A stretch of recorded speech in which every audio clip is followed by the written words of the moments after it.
Water ట్యాంకులో కోతుల కలేబరాలు నెల రోజులుగా ఆ నీళ్ళే సరఫరా ఆలస్యంగా వెలుగులోకి వచ్చినటువంటి ఘటన. ఇంకెంత దుర్మార్గంగా ఉందంటే ఈ వీడియోలు చూపిస్తాం మీకు.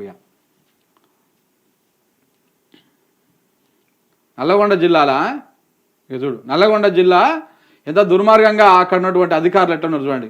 వాటర్ ట్యాంకులో ఇక చూడు, వాటర్ ట్యాంకులో దాదాపు 30 కోతులు ఇంకో ఇట్లా చూడు నీళ్ళలో ఎట్ట తెలాడుతూ ఉన్నాయో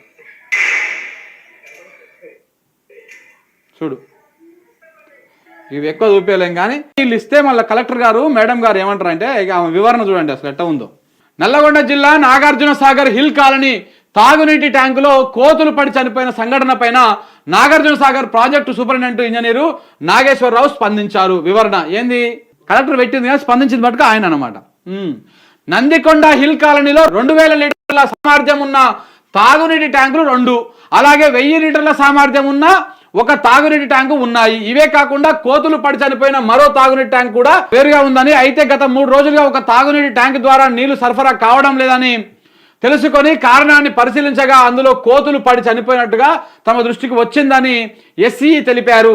ఈ విషయాన్ని వెంటనే మున్సిపల్ అధికారుల దృష్టికి తీసుకెళ్లామని, మున్సిపల్ అధికారులు చనిపోయిన కోతులను తీసి శుభ్రం చేయడం జరిగింది అని పేర్కొన్నారు. ఈ తాగునీటి ట్యాంక్ ద్వారా కేవలం 50 ఇళ్లకు మాత్రమే నీటి సరఫరా చేస్తున్నామని, గత 3 రోజులుగా ఈ వాటర్ ట్యాంక్ నుంచి ఇంటికి తాగునీటి సరఫరా చేయడం లేదని స్పష్టం చేశారు. ఇక జోలు చూడు ఎత్త ఉంది. అది ఏమంటుందంటే మేడం కేవలము 50 ఇండ్లకే నీళ్ళు సరఫరా చేస్తారట. మరి 50 ఇండ్లలో ఉన్నటువంటి ప్రజలు తాగి చనిపోతే ఏం కదా, వాళ్ళకి రోగాలు వస్తే ఏం కదా. కలెక్టర్ మేడం చెప్పాలి దీనికి సమాధానం.